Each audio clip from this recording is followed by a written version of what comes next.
It's your boy DJ Akademiks, and a 400-pound asthmatic Staten Island dad named Eric Garner died on Thursday after a cop put him in a chokehold and officers appeared to slam his head on the sidewalk. Now, I won't have the video in here because, as I said, YouTube doesn't like violence or they don't like videos of deaths. But if you want to see the whole video that I'm going to be speaking on, there's a link in the description. Go check it out. Now, you'll see a man who's clearly getting wrestled and treated like a fucking crocodile by the NYPD. And while they're fucking wrestling him to the ground, choking him out, he's trying to let them know, I can't breathe. Now, there's times that I say don't complain about the ass whipping you get from the police because you didn't listen in the first place. Because once the police officer says you are under arrest, that's the end of conversation. But in this case, clearly the officers acted out of fear. One of the savages locked onto him with a fucking headlock that was straight out of the WWE SmackDown Chris Benoit repertoire, a crippler's crossface. And I'm like, why? And you gotta realize, the cop here is the fucking savage. Because obviously, he treated the guy like an animal because he himself is animalistic. Now, I'm wondering why this happened, but perhaps he was black. Maybe that's why it happened. Or perhaps it's because the guy was in fear of his life because the guy weighs over 400 pounds. But he definitely, I'm talking about the cop, he definitely used unnecessary force and had no regards for human life while trying to arrest him. You could hear the guy and Eric Garner, he's kind of squealing and begging. He's like, yo, I can't breathe. And the cops still thinking he's a criminal. He's one of those scum that's just lying to try to get away. Ignored him. Because there's a lot of times that people could tell when the cops are effecting an arrest, they think the person's lying no matter what they say. Even if you're like, yo, I'm having some type of pain, some type of discomfort, even if I can't breathe, even if you're like, I'm choking, they don't give a fuck. They're trying to get the handcuffs on by any means necessary, and any type of movement you make, they're only going to beat you more. Now, the cops in this situation should be clearly fired, and legal action should definitely be taken. But I'm telling you, this is one of those situations where, I will say, if the police says to me, you're under arrest, I know it's a wrap. The more you talk, the more you move, it'll help make their case for why they're going to beat your ass. All you got to do is put your hands behind your back and just let them put the cuffs on. Now, a lot of people, they like to argue with the cops. It's never going to work. You arguing with the cops is never going to work. You'll never change your mind. They're going to be like, okay, we'll let you go. So this is why, especially as black men, you got to know, once the cop says you're under arrest, it's fucking over. Now, there's a whole us versus them mentality going on. A lot of people have a fear of the police, and a lot of the police think a lot of minorities are fucking criminals just because of their looks. That's the reason why when they feel like they're arresting somebody who's a minority, they automatically think it's a fucking criminal. It doesn't matter how petty the crime is. They treat you like you're the fucking, you're a mass murderer or some type of serial killer. Now, New York cops, especially, they don't give a shit.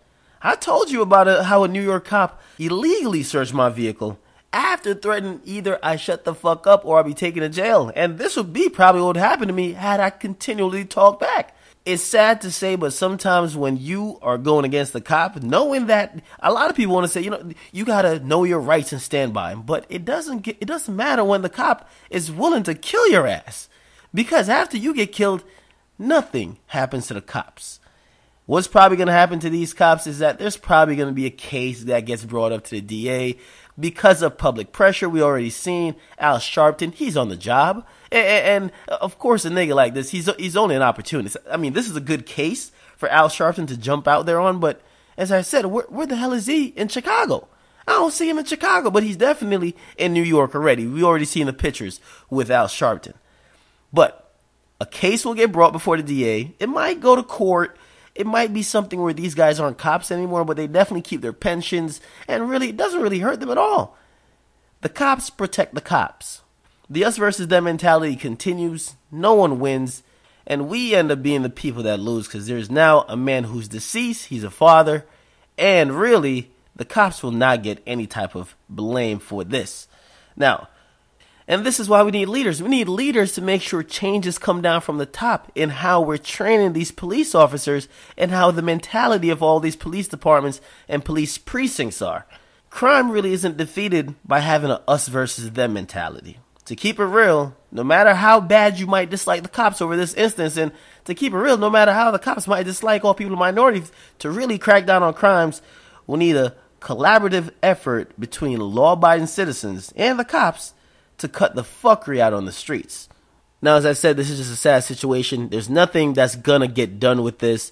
It's gonna be a situation. The cops are gonna get off. If you think otherwise, you're just naive, or you haven't seen enough instances where the same thing happened and nothing happened to the cops, because the cops are always going to use that line of defense. Well, we told him he was under arrest.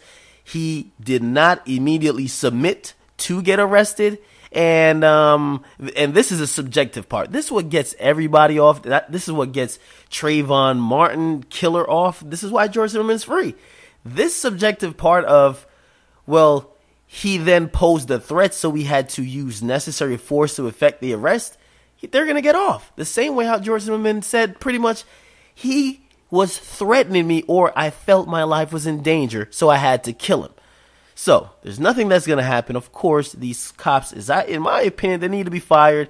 Some legal action should be taken. Hopefully it ends up where they are punished. But in all reality, in all likelihood, they probably won't.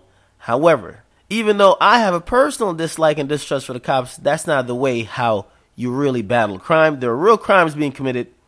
Unfortunately, a lot of times the police, they view all minorities as criminals because of a few. And those few I call coons.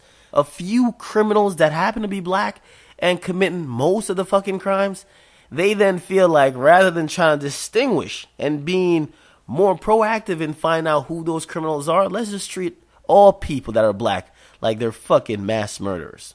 And then you have these situations, and then you have these stories. So, it's your boy DJ Akademiks. What do you guys think about the situation? It's pretty sad, but nothing's going to come out of this. Nothing at all. And, of course, this is just another reminder to everyone that's black. When you come into contact with the police, you see a lot of videos of people or white people online saying, hey, I know the law, so I could go back and forth with the cops. You're black. It's not going to work. It works on a YouTube video where the guys are white and the cops look in their face and they're like, yeah, you probably have your lawyer on your fucking phone in your pocket. Yeah, I can't do too much. But once you're black, when the cop gives you an order, you just have to follow it. Arguing with the cops is not like arguing with your parents, your girlfriend, or nobody else. You won't win. They give you an order, follow it. If they say you are under arrest, that's the end of the conversation. Your argument is now with the court and with the judge. So, once again, it's your boy DJ Akademiks. Protect your neck in these streets, because these cops are also savages. They'll kill you if you don't listen to them, and they'll kill you if you give any slight reason for them to feel like they're in fear. Now, I will also mention, because there's another story that came up, and I believe it was a lineman for a football team who was basically threatened by the cop. The cop was going to tase him. He was caught drunk driving. The cop took him out of the car, was patting him down because of how big he was. And the fact that he was black also, the cop threatened to tase him if he didn't do everything he said. He was complying, but the cop was given contradictory commands, and he basically threatened to tase the guy. And then I think he realized that, oh shit, I'm kind of being recorded, and also realized the guy was not a threat. The guy kind of knew he was drunk, and he's like, I know, the procedures for you to arrest me is cool. I'm not bugging. But because the cop is in fear, because he's dealing with a 6'5", 350-pound lineman, he now feels like he has to use almost deadly force to effect an arrest. So, you got to protect your neck out there. It's your boy DJ Akademiks. Get in the comment box. I want to hear your thoughts, your feedback on this whole thing. It's kind of fuckery. Because the cops out here, they'll never change. They'll never change, but the mentality, hopefully, has to change. It has to start from the top. It's your boy DJ Akademiks. Get in the comment box. Make sure you guys like, definitely share, and also subscribe. I'm out.